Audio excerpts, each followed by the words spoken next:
Start off, obvious question. Why did you put your letter in the paper? I'm a proud American, and I'm tired of seeing this country get ripped off by every nation practically in the world. When I look at Japan as an example, and I love the Japanese people, I do a lot of business with the Japanese people, but they've taken advantage of the United States. We're defending Japan. Japan right now is far and away the wealthiest country in the world. We're defending Japan, and it doesn't make sense. We're bringing ships through the Persian Gulf. We're paying for it. The oil is going to Japan. They get 60 to 70% of their oil from Japan. We get 4 to 5%. We really don't need it. Why isn't Japan contributing? Why isn't Saudi Arabia? Why isn't Kuwait contributing big, big, big money toward their defense? It doesn't make sense. On the same subject, what about the idea that as a superpower we have obligations to protect freedom of navigation, all the other obligations that come along with it that don't necessarily reap material benefits for the U.S. but has another higher responsibility? We have absolute obligations to protect freedom, but we don't have obligations to protect freedom of countries that are far wealthier than we are. This country loses $200 billion a year, much of it because of the competition that we have with Japan and other countries that are very effective. This country is losing $200 billion a year.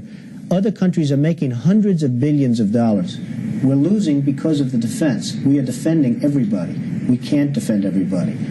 Eventually, everything's going to blow because this country is essentially a bankrupt country. Japan, Saudi Arabia, Kuwait, these very, very wealthy countries that we're protecting should pay for their own defense. They should pay us for the defense, or they should defend themselves. I want to help. I recommend helping, but we should be reimbursed for the costs of this defense. What do you mean by our country's a bankrupt country? We're losing the United States is losing $200 billion a year. $200 billion we're losing in this country. As simple as that. If this were a company, they would have filed Chapter 11 bankruptcy proceedings years ago. This country is losing so much money that there's a question as to how much longer it can continue. And there's a real question. The crystal ball is eventually going to explode. And there's no reason for it. Japan should pay us for defending them.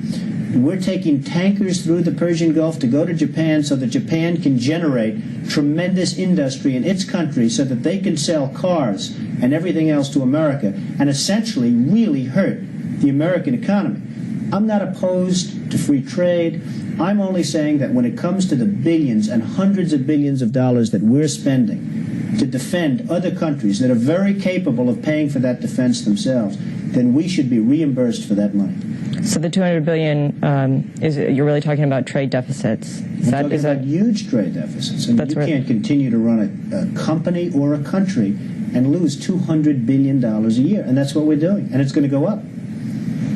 Switching the subject a little bit, so basically the main reason why you wrote this or put it in the paper was just a strong feeling. It wasn't a political aspiration or a publicity thing. It was, this is how you feel, or...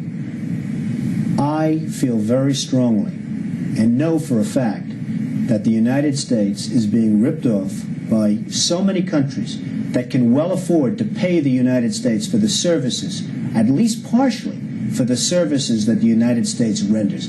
If a company or a country ever ran the way the United States is running, forget it. Only the United States can actually get away with it in the true sense. The United States is the greatest of all nations. The United States is being taken advantage of by too many countries and people. And we have to be reimbursed by these extremely wealthy money machines, Japan, Saudi Arabia, Kuwait. And if we're not, we're fools. We're fools. And I don't like being called a fool, and I hope our leaders don't like being called fools. But right now, this country is in shambles.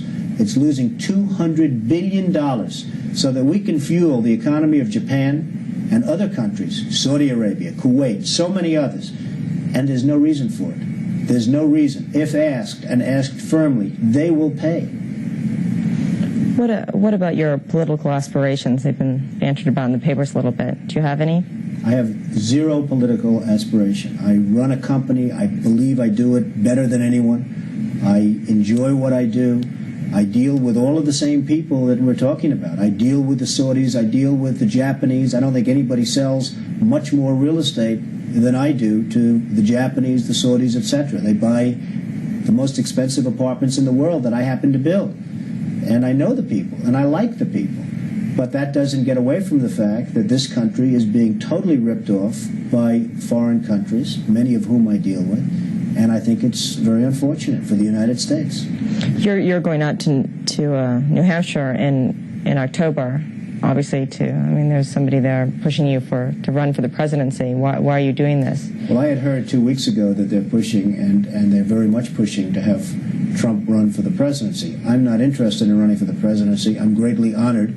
The man that's doing it is a highly respected man who's been responsible for a lot of people's success. And I am honored. I'm not interested in running for the presidency. There was a great push for a New York office, whether it be mayor or to Senate, and there was a lot of push. Is that something that at some time in the future you'd be interested in, or? I have zero interest in running for political office. I love what I do, and I really believe I do it better than anyone else, and I think the track record shows that. But if I can point out the deficiencies in the way our system is going, if I can point out certain stupidities, because that's really what it is, it's a lack of common sense and a lack of business sense that we're defending countries that are essentially far wealthier than we are, based on a current balance sheet. If I can point that out, and if somebody will act and do something about it, I've done a great service to the country, and that's what I want to do. I think that's it, unless you want to go over something that we didn't cover, or you want to restate. I think that's fine. Okay. Good luck. We're done. I'll watch. It's on tonight. Strong opinions on anything. That's especially politicians. That's right. They have. I watch these guys. They talk. That's why that's the problem. Yep. They don't want to offend anybody, That's right, because they won't talk about it. including other nations. That's right. It's just incredible. Mr. Trump, could I just get you listening? Yeah, sure. So it might be on tonight. I can't tell you who's even doing the piece, because when I left...